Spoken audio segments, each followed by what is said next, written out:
We are on to week 11 of the NFL season. I'm Nick Whalen. He's John McKechnie. We're from RotoWire here to give you our best bets of the week. John, we're coming off of a bit of a disappointing week 10 for us. Not a great week for the fellas, but at least we stood firm on the Detroit Lions. I think we both love that play. Detroit, of course, taking care of business, coming off of the loss. I'm going to be upfront about it. The Browns, donkey pick by me, even if it took back-to-back return touchdowns for the Jets to end up winning that game. You just knew it was going to be wacky. You knew it was going to be weird when the Browns and the Jets get together. I will say we lost the over 46.5 in Giants Bears. I stand by that bet. I would make that bet 10 times again. We had horrific execution on third downs. I think they were combined 2 of 8 on fourth downs. We had drives stalling out in the red zone, turnovers all over the place. Nonetheless, we're wiping the slate clean. We're moving on to week 11. I will mention, John, before we get into this, I am a father now. I was in the hospital all week. That doesn't mean I wasn't grinding. That doesn't mean I wasn't looking at spreads. I wasn't taking notes. I wasn't watching film. I do have a new daughter. Her name is Lottie. We like her a lot. She's right outside the door. I'm not an absentee father. My wife is taking care of her right now.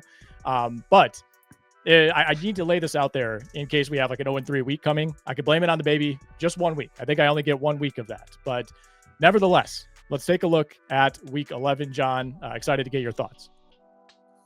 Well, I'm pitching it your way or the other way. I think that having the daughter, I think we see it all the time in the NFL. Guy becomes a new dad, scores a touchdown. I'm smelling a perfect week coming from the man cave over there. Thanks in large part to the new addition to the fam. So congrats there. And I think that this is going to be.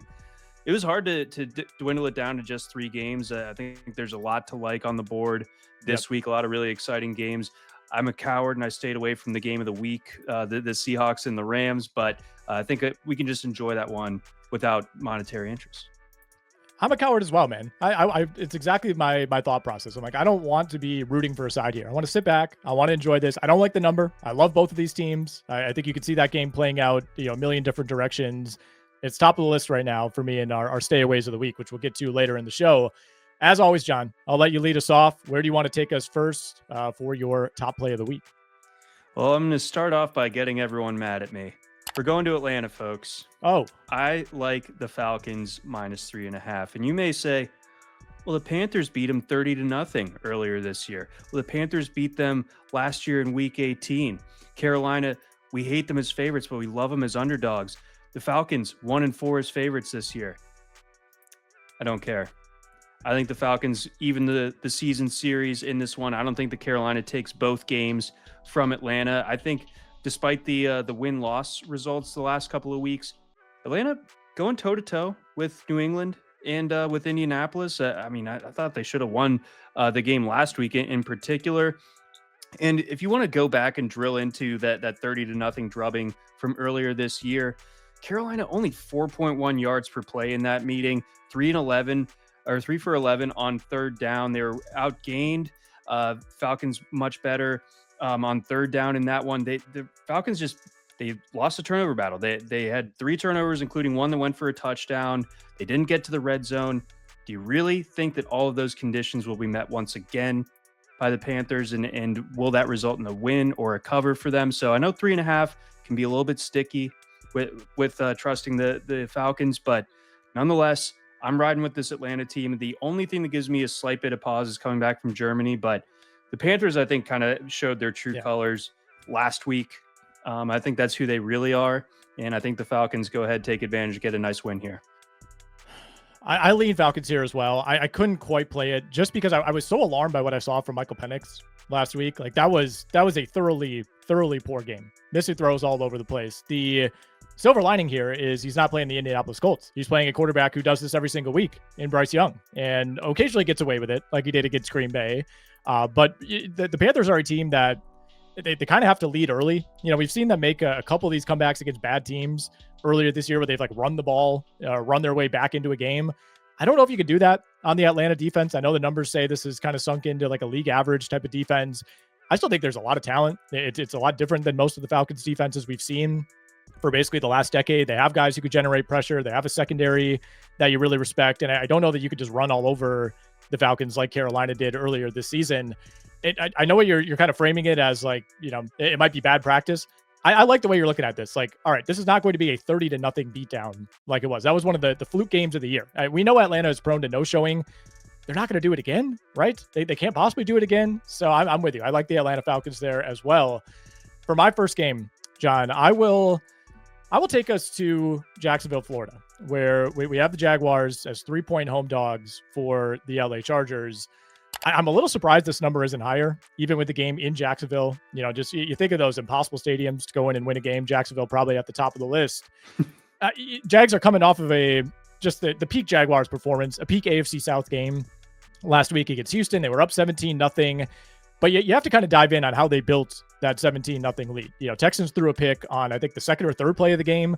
They fumbled a kickoff right after that. They gave up a punt return touchdown to Parker Washington. It's not like the Jags were marching all over on this Texans defense by any means. And then obviously, you allow, 29 points in the fourth quarter, and you end up losing that game. So I think Jacksonville to me is not one of those teams that you look at and say, all right, they'll pick themselves up off the mat. Like they're a team that when things are going okay, they can maybe continue that momentum. I don't know that I trust this team to bounce back from what feels like a truly season-changing type of loss, a game that you felt like you had won through 3 quarters. You're starting to look ahead and say, man, we got 2 more games against Tennessee on the schedule. Can we get to 10 wins? Can we get to 11 wins? All of a sudden now you're fighting for your playoff life week to week. I just don't like this spot against a Chargers team that feels like it's starting to round into form. Got wins over Pittsburgh, Tennessee, Minnesota the last 3 weeks. 2 of those have been in dominant fashion. The Tennessee game, Titans covered, but they also had a punt return and a pick 6 in that game. A little bit fluky. That defense has allowed 10 points, 20 points, and 10 points over the last 3 games. You look at the Jags defensively, they're banged up, not just on defense, all over this roster right now. 4 of 5 starting offensive linemen are on the injury report as of Thursday. And it's a defense, much like the Chicago Bears, that is very turnover dependent. When they're not generating 2, 3, 4 turnovers in a game, it's a pretty average to below average unit. They have the lowest pressure rate in the NFL. So I think, it's easy to say, well, no Joe Alt, no Rashawn Slater. At some point, that's going to catch up to the Chargers. I think it will. I just don't think it happens against a Jacksonville team that has literally been the worst pass rushing team in the NFL. Right. I mean, they're not getting any pressure with their front. They have to blitz to get there, and even then, it seems to be pretty toothless. And yeah, I think like the main quibble with people when it comes to the Chargers is pointing out the tackle injuries, but it gets kind of neutralized when on the Jaguars side of things, their offensive line is in shambles as well. Obviously, Travis Hunter just got ruled out for the remainder of the year.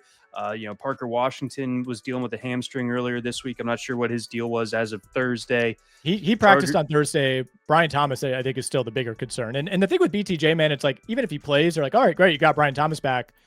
We still have no idea what version of Brian Thomas you're getting game to game. Like we have not seen last year's Brian Thomas really at any point. No, we're hurtling towards one of the strangest careers ever at this rate. Like just unbelievable last year. Like a pretty much consensus first rounder in fantasy to like, I don't want to start this guy even if he's healthy. Crazy. Aronde Gadsden good to go for the Chargers, so that they're pretty much at full strength there. Still missing Hampton, but Vidal's been able to handle his own in that backfield. I think there's a coaching advantage too, but with Harbaugh and Minter versus Liam Cohen. So ultimately, even with the travel, I like the Chargers here too. Coaching advantage, quarterback advantage. Yeah, I think you're 100% right about that. I hate to throw out this comp, but Tyreek Evans for Brian Thomas Jr., rookie of the year with the Sacramento Kings, was never really heard from after that. That's right. He was a fave of mine on NBA 2K in the dorms way back when. Absolutely. Yeah, I think he had like A- potential on that game. That did not turn out to be accurate. Shout out to Tyreek Evans. Anyway, John, your next game. I know we already got the Falcons in your portfolio. Taking a look at the Houston Texans, even without CJ Stroud. I dig the Texans this week. I think that it's mostly on the surface of playing against the Titans. I know the Titans are off the bye. That's all well and good, but we've seen the spread move around a little bit towards the Titans in light of the CJ Stroud ruled out news. But Davis Mills can at least operate this offense. And really what it comes down to for me is on an EPA basis, the Texans have the best defense in football right now. I kind of think the Broncos is better, but we're splitting hairs there. Texans, if they don't screw this up, which, like Mills is certainly possible to have a turnover or miscue here and there, but the Titans don't feel like a team that can make them pay for it. And I don't think that they're going to be able to generate really much of anything on their own offensively. So I'm feeling like the Titans are going to be in a struggle to get to even 14 points in this game. And I think that there's enough there with Houston. They know that they got to get Woody Marks involved. I think that he had an encouraging game last week. I know the game script kind of favored a more pass catching type of back in that setup, but that Nico Collins, Dalton Schultz, if he's good to go, like there's enough there around Davis Mills to just manage them to a win here. And you're no longer needing them to cover more than a touchdown, which I think is big. This was -7 earlier in the day on Thursday. Now it's down to 6. So just getting us a touchdown gets us to where we need to be. Titans are just deader than disco. Texans, I think, have a little bit to play for and a little bit going for them. And this isn't Mills' first start of the year, which I think is crucial. Like that made last week's game like the stay away of the century, right? But this week we kind of know he's at least capable of operating things there. And then I'm looking for this Texans defense to dominate. Titans, they are not going to cover this, I don't think. Yeah, we talked about the first Carolina-Atlanta matchup and how much of a fluke that game felt in a lot of ways. I think the first Texans-Titans game, like that, I could see a repeat of that, is basically what I'm trying to say here. That was, and to be fair, it was 26-0. It was only 6-0 through 3 quarters in favor of Houston. A lot of that came in quote unquote garbage time. So it's not like the Texans, had this all-time, dominant offensive performance. I don't think they're really capable of doing that, but the defense is capable of repeating that kind of effort, right? And I think you look at the numbers from last week, you look at the points Jacksonville put up, so little of that was actually on the defense, right? You're putting a couple really bad spots early in the game, the punt return touchdown, like we mentioned. This is still an elite defense. It's going to generate takeaways against a very takeaway prone quarterback in Cam Ward, a Titans team that just I'm hard pressed to think of like just a less talented roster overall, right? It's like you have the one big piece of Jeffrey Simmons. That's kind of it, right? I mean, it's barren at running back. It's barren at wide receiver. There's no real tight end threat to speak of. All due respect to Chikakonkwu. I'm still pretty high on Cam Ward long-term. I think he's been in a brutal spot this year, but we see it every single week. Like the Titans, for the most part, play the exact same game every single week, and they are, especially vulnerable against these elite defenses like Houston. So I think you're right to maybe counter the market here a little bit, where you might have some people jumping off of Houston with the Stroud news. Davis Mills is not CJ Stroud. He's a capable backup, and that's probably enough to beat the Tennessee Titans by a touchdown. All right, John, I am going to a total here. Got to get a total in every single week. This is low-hanging fruit, I know, but we have a Bengals game with a total under 50, and on principle, I have to bet this. I have to go over 48.5 in Bengals Steelers. Again, any Bengals game under 50 just feels like a bargain right now. I don't see any progress being made defensively. It feels like every week now for like a month, it's like, oh, this guy's demanding a trade, or the Bengals are benching veteran starter X, or they're releasing this guy and he's going to go sign with the real team. Like there's no help coming for this defense. I don't see it recovering. And, offensively, I know we're monitoring Joe Flacco this week. I think he's going to play. I think that offense is going to kind of continue to do what it's going to do. And the running game has come around. You have 2 elite weapons. I still don't really respect the Steelers defense all that much. They've had a couple of games where they forced a bunch of turnovers. They have quality wins over the Colts and the Patriots. But I think they forced a total of 11 turnovers in those 2 games. Right. Like they absolutely need to do that in order to slow down, an elite offense. And I don't know if we count the Cincinnati Bengals as an elite offense, but it's an offense that has playmakers that create bad matchups against a subpar defense like the Pittsburgh Steelers. You look at the last 5 games where these totals have finished for the Cincinnati Bengals: 89, 77, 64, 45. Little concerning, 61. I will play the odds here. I think we get another high scoring game. First meeting, of course, was 33-31. That was the tight end raid game by the Pittsburgh Steelers. I do worry a little bit about Pittsburgh's lack of big playability, how reliant they are, on this 12-13 personnel. It's kind of DK Metcalf and everybody else, but all bets are off when you're facing the Cincinnati Bengals. I think the numbers say this is a uniquely, historically bad defense. With this number at 48.5, we got to go over. Right. I think like your characterization of the Bengals offense is spot on in the sense that it's not elite by any measure, but they don't stop. Like they're going to keep going for the big play. They're big play hunting constantly. Like, so that invariably against this Steelers defense, I think they're going to hit at least a couple of those. I think the Steelers win this game. I don't think that they get swept by a Bengals team that doesn't have Joe Burrow, But I do think that we get a lot of points here. I think the Steelers defense is terrible, and we know for a fact that the Bengals defense is historically bad. And I don't believe Trey Hendrickson is going to be available. I think he was doubtful with a hip last I saw. So that's even less pressure on Rodgers. He's going to have time to stand back there. Little teaser. I think the tight ends might be involved once again for Pittsburgh in this one when we get to the props. But I'm looking at points here. It'll be a disgrace to AFC North football, but I'm ready for it. Yes, I love it. I'm running on like 4 hours of sleep over the last 2 days. I feel like I laid out like just a terrible case for why you should bet the over, but it's as simple as the Cincinnati defense, man. Like that is just an auto 30+ points. It feels like every week. And I have respect for the Cincy offense. My days of making fun of Chase Brown are over. They got that running game going. All right, John, we'll finish out with our third and final game here. And I believe we're in agreement when we're looking at a matchup in the AFC West on Sunday. Yes, very excited for this one. I'm not so excited for the Chiefs to kind of like reestablish themselves, but I am excited for this 8-2 Broncos team to get exposed a little bit. I think what we've seen from Bo Nix, anything good that has happened has been very fortunate, and there's been a lot of bad that has been largely his fault. I thought that the game that he played against the Raiders set back the quarterback position by like a decade, if not more. Ooh. There are plays where he just drops back and his shoulders are square to his own goal line. Like he's just sprinting backwards before he like even turns around to look upfield. I don't know what the heck he's doing back there. The Chiefs have had extra time to prepare. I won't bore you with all the Andy Reid, Patrick Mahomes extra time to prepare stats. You know that they are good, although recent history actually hasn't been quite as good. But Chiefs got punched in the mouth last time that we saw them. I think they're going to right the ship here.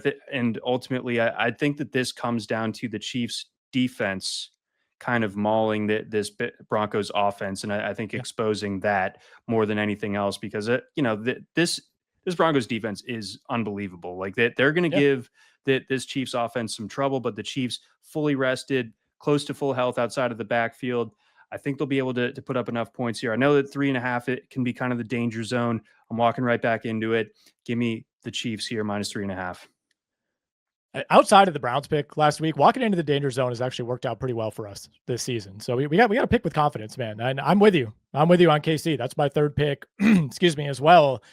If the Las Vegas Raiders can make Bo Nix in this Denver offense look like it did last Thursday, I like Kansas City's chances to repeat a performance like that. And it wasn't just a one-off for Denver. That's the thing. It's like they've had a few of these just total disappearing at games offensively, right? It's understandable to do that a couple weeks ago against Houston. Everybody's going to struggle against that defense, but shut out through 3 quarters against the New York Giants, who are handing out points to everybody. The 13-11 game, the game against the Jets in London earlier this year. It's like, you're doing that against the Jets, man. And I don't think we can overstate how important this game is for Kansas City. I mean, this is kind of what's the right word? I was going to say unforeseen territory. Uncharted. I don't know. Uncharted territory for the Kansas City Chiefs, right? Normally they're the team that's sitting at 9-1, 10-1 right now. They can afford to drop a game or two. They usually don't. They're cruising toward the playoffs. Like, it's not a must win, but it's kind of getting there for the 5-4 Kansas City Chiefs. We've never really seen them this motivated at this point in the season.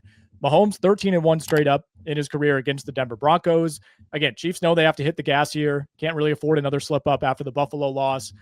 The big difference to me is these offenses, and you hit on that, right? Obviously, the Denver defense is better. The Chiefs defense is still really good. There's a huge gap between where these offenses operate. KC, second in EPA per play, 4th in success rate, 6th in EPA per pass, 4th in EPA per rush, which a lot of that is Patrick Mahomes. I think like that number kind of jumped out to me, but Mahomes as a scrambler has been so effective this season. The Denver offense is down to 28th in success rate. I mean, that is not the territory you want to be in. That's like Titans territory. That's Browns and Jets territory. And it kind of passes the eye test if you watch this team whenever they face a decent defense. Kansas City, you mentioned the stats on extended rest, 30-5 straight up on extended rest over the last 5 seasons. And, some of these injuries to keep an eye on both sides. We don't know if Surtain's going to be out there. I think if I had to guess as of Thursday, probably not. Hadn't practiced, through midweek. And, we saw Patrick Mahomes under a ton of duress last week against Buffalo. We're getting Josh Simmons back after that long, mysterious absence. So I don't know if that 100% solves it. Obviously Buffalo extremely motivated last week, but you're getting a guy who this Kansas City Chiefs team is extremely high on at left tackle back, arguably the best and most consistent player on that line already outside of Creed Humphrey. So that's something that kind of flies under the radar, I think, because of how long he had been out. He's an offensive lineman. I think that really matters in this specific matchup against Denver. So we are both on Kansas City. I like the under 45 here as well. I don't see Denver scoring a ton. And we have plenty of respect, I think, for the Broncos defense. So I don't think this is a game where KC's coming in and putting up 35. No, I don't think so either. But I think ultimately, like we're just going to see this Broncos offense sputter in ways that we saw last week against the Raiders and at other times this season. So ultimately, the Chiefs can win this one ugly, and I think they do it by more than a field goal, and that gets us to where we need to go. And last thought there, very cool of the NFL to just let the Chiefs get the best rookie offensive lineman at the end of the first round. Very great job, everybody. All right, John, your biggest stay away or stay aways this week outside of Rams Seahawks, because I think we're both staying away from that one. Well, I previewed this one to you yesterday. I was workshopping it, but the Ravens against the Browns, that one concerns me. I'm staying away from that one. 7.5 points. I don't like the Ravens as big favorites on the road.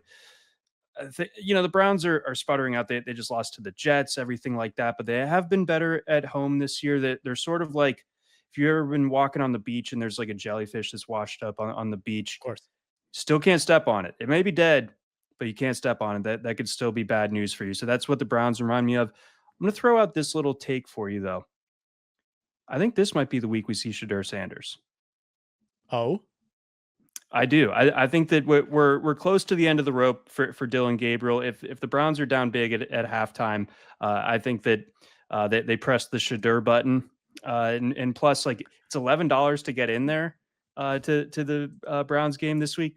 They need to at least get some butts in the seats. Yep. I think Shedeur would do that. Then my other one, Packers Giants, and I came into today thinking that I would have the Giants on my card +7 or +7.5. But then I thought a little bit harder about it, and the Jameis factor, I think I'm gonna say it works in the negative this time. I think that the Packers a little bit wounded after these last couple of weeks. Yep. I think that there's a bit of urgency here now that they've dropped in the NFC North standings.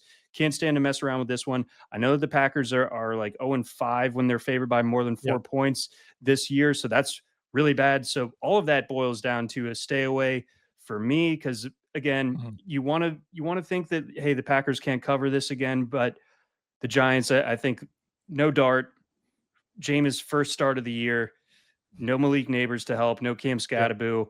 It's just too much working against the Giants too. So that there's just a lot to dislike on both sides there, to where 7 points, I'm not touching it.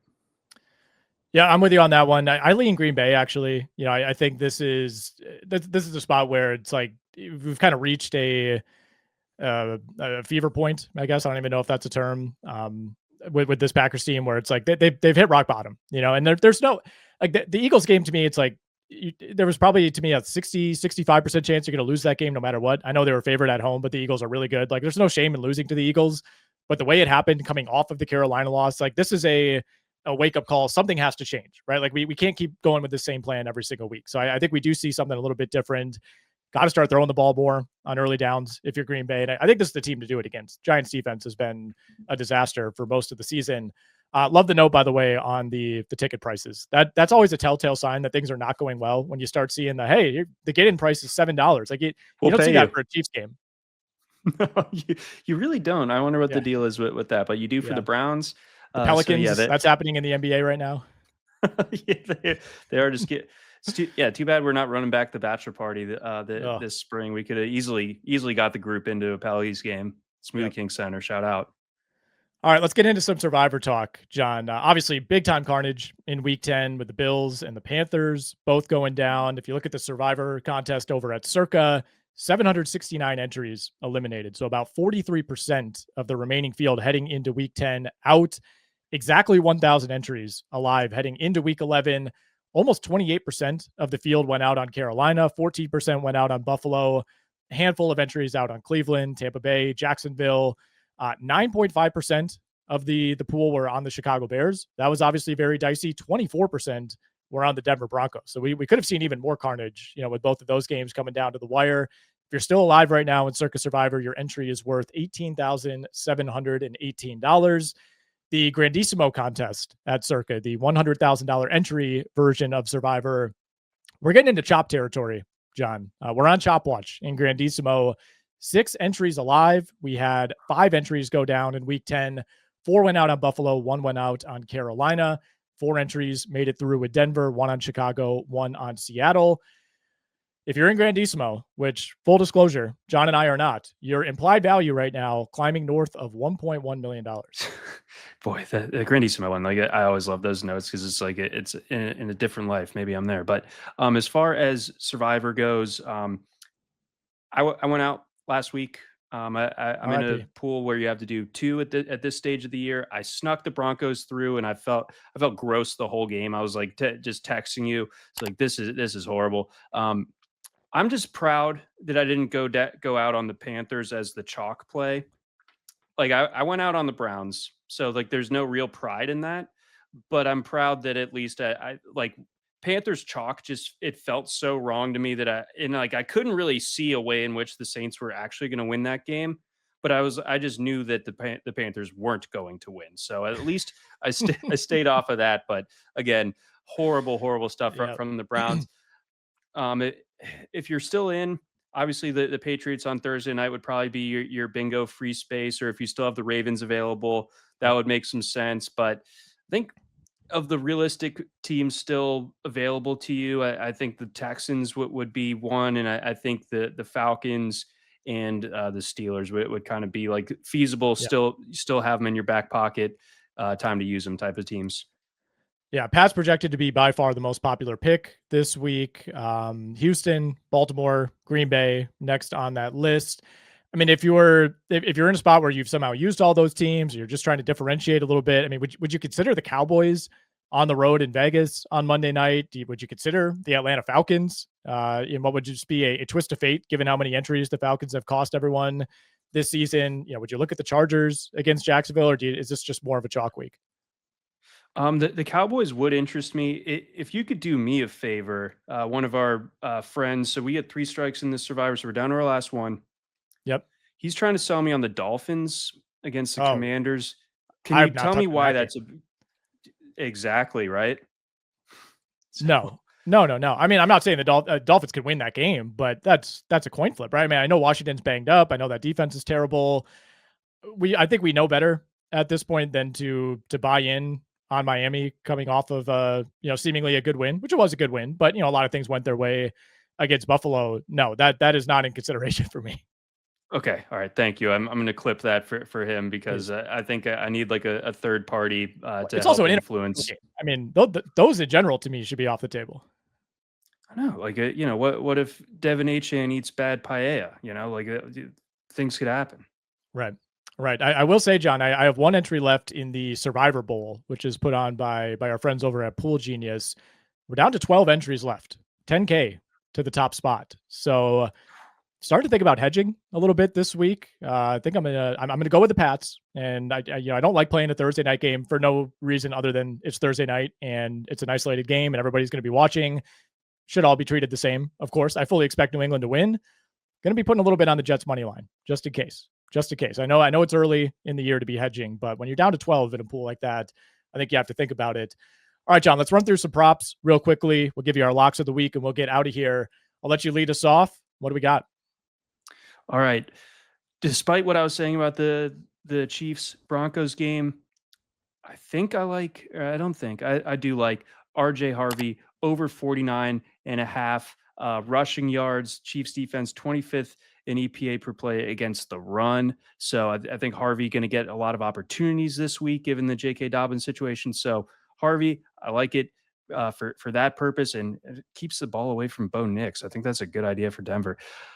Chase Brown over 17.5 receiving yards has gotten this in 2 straight. Did not get this last time against Pittsburgh. I think that game did kind of change things for this Bengals offense. Generally, I think that Brown will be active in the passing game this time. Trey McBride might break the target record this week in a single game. He's getting offered over 7.5 receptions at plus 130 over at FanDuel. There's some over 6.5s out there that are juiced to the gills the other way. I'm comfortable to take over 7.5. My touchdown scores, two kind of longer range guys here. Pat Freiermuth, plus 215 to score on the worst defense against safety or against tight ends, and also just kind of like the worst defense generally against Cincinnati. And keep an eye on the Bucky Irving stuff. But right now, you might want to get this. Sean Tucker, plus 195. The Bills have a soft underbelly against runners. So I think that Sean Tucker more lively to take that type of role than Rashad White. So you get that almost 2-1. Those are my props. There we go. Bucky Irving limited once again on Thursday. That is our latest update. So I don't think he's going to be out there. We'll see. If he is, probably, well under 100%. I got Bo Nix under 218.5 passing yards. I don't think we need to say anything more about that. We are full on fade Bo Nix mode. Aaron Rodgers over 1.5 passing touchdowns. Patrick Mahomes over 1.5 passing touchdowns. Deebo Samuel over 4.5 receptions in that Commanders Dolphins game in Madrid. Bijan Robinson over 4.5 receptions. I think that just has to be a bigger part of this Atlanta offense. So you see the games where they've had success. It often is followed by Bijan Robinson having these big games as a receiver. Give me Xavier Worthy over 3.5 catches and DK Metcalf over 51.5 receiving yards. Touchdown scores, not a whole lot this week.